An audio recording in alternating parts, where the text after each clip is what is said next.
அனைவருக்கும் வணக்கம்.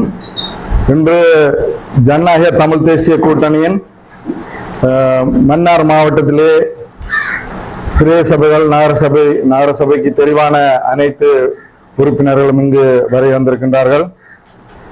இன்று நாங்கள் பல விடயங்களை பற்றி கலந்துரையாடினோம். யாரோடு இணைந்து ஆட்சி அமைப்பது, எவ்வாறு ஆட்சி அமைக்கும் கட்சிகளுக்கு எமது ஆதரவை தெரிவிப்பது போன்ற விடயங்கள் சம்பந்தமாக நாங்கள் இன்று கலந்துரையாடினோம். அந்த வகையிலே எமது ஜனநாயக தமிழ் தேசிய கூட்டணி எவ்வாறான முடிவை எடுக்கின்றதோ அந்த முடிவுக்கு நாங்கள் அனைவரும் எமது ஒத்துழைப்பை வழங்குவதாக ஏகமனதாக நாங்கள் அனைவரும் தீர்மானித்தோம். எங்களுக்கு ஆரம்பத்திலே நாங்கள் தேர்தல் காலங்களிலே மக்களிடத்திலே நாங்கள் வாக்குறுதிகளை வழங்கியிருந்தோம்.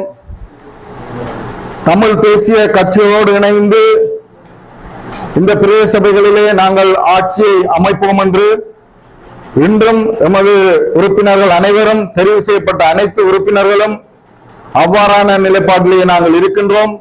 அந்த நிலைப்பாட்டிலிருந்து நாங்கள் ஒருபோதும் மாறி போகவில்லை, போகவும் மாட்டோம். எனவே எமது ஜனநாயக தமிழ் தேசிய கூட்டணியின் தலைமை சரியான முடிவை இந்த தருணத்தில் எடுக்கும் என்று நாங்கள் நினைக்கின்றோம். அனைத்து தமிழ் மாவட்டங்களிலும் தமிழ் தேசிய பரப்பில் இருக்கின்ற கட்சிகள் தமது ஆட்சிகளை அமைக்க வேண்டும்.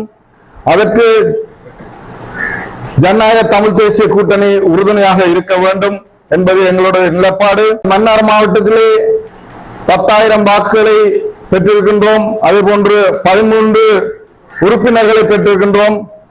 தமிழ் தேசிய பரப்பிலே 2வது பெரிய கட்சியாக மன்னாரிலே நாங்கள் இருக்கின்றோம். எனவே ஆட்சியிலையும் எமது பங்கு, சரியான பங்கு எங்களுக்கு கிடைக்க வேண்டும் என்பதே எமது உறுப்பினர்களின் ஆதங்கமாக இருக்கின்றது. நாங்கள் 13 உறுப்பினர்களையும் 10,000க்கு கிட்ட வாக்குகளையும் நாங்கள் பெற்றிருக்கின்றோம். தமிழ் தேசிய பரப்பிலே 2வது பெரிய கட்சியாக என்று ஜனநாயக தமிழ் தேசிய கூட்டணி இன்று இடம்பெற்றிருக்கின்றது. எனவே இந்த தருணத்திலே ஜனநாயக தமிழ் தேசிய கூட்டணிக்கு வாக்குகளை வழங்கிய அனைத்து மக்களுக்கும் இந்த தருணத்திலே நாங்கள் நன்றிகளை தெரிவித்துக் கொள்கின்றோம். நிச்சயமாக நாங்கள் மக்களுக்கு ஒரு வாக்குறுதியை வழங்குகின்றோம். இந்த தருணத்திலே தமிழ் தேசிய கட்சிகளோடு இணைந்து எமது ஆட்சிகளை நாங்கள் அமைப்போம். சரியான முறையான நிர்வாகத்தை வழங்குவோம். ஊழலற்ற நிர்வாகத்தை வழங்குவோம். சென்ற காலங்களிலே இடம்பெற்ற ஊழல்களை வெளியிலே நாங்கள் கொண்டு வருவோம் என்று இந்த தருணத்திலே நாங்கள் மக்களுக்கு உறுதியளித்துக் கொள்வதோடு, அதே போன்று இந்த தேர்தலிலே நாங்கள் தேர்தல் காலங்களிலே மக்களிடத்திலே வேண்டிக் கொண்டோம், இந்த மத்திய அரசாங்கத்திற்கு வாக்களிக்காதீர்கள். இந்த மத்திய அரசாங்கம் தீமையான திட்டங்களை, எமது மக்களை பாதிக்கின்ற திட்டங்களை இந்த மண்ணிலே கொண்டு வரப் போகின்றது என்று நாங்கள் பலமுறை எடுத்து சொன்னோம். அதை மீறி ஒரு சில மக்கள் அறையாமையினால் வாக்களித்திருக்கின்றார்கள். இந்த அதன் விளைவாக இன்று நீங்கள் பார்த்தீர்கள் என்றால், தேர்தல் முடிந்தவுடனேயே இந்த மத்திய அரசாங்கம் எமது மண்ணிலே வளங்களை கொள்ளையடிப்பதற்காக இந்த பாரிய நிறுவனங்களை இன்று இறக்கி இருக்கின்றது. நாங்கள் மக்களுக்கு எச்சரிக்கை விடுத்தோம், அவர்கள் அதை பொருட்படுத்தவில்லை.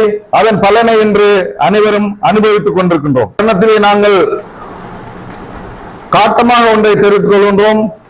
தமிழ் தேசிய கட்சிகள் இணைந்து இந்த சபைகளை கைப்பற்றும் பட்சத்திலே இவ்வாறான தீய திட்டங்களை எங்களால் தடுக்க முடியும்.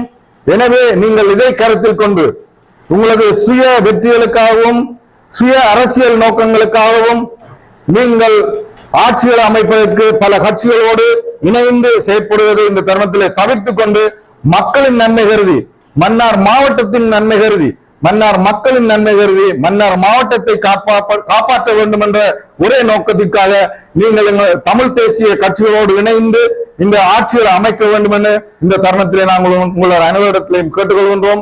நாங்களும் உறுதியான நிலைப்பாட்டிலே இருக்கின்றோம்.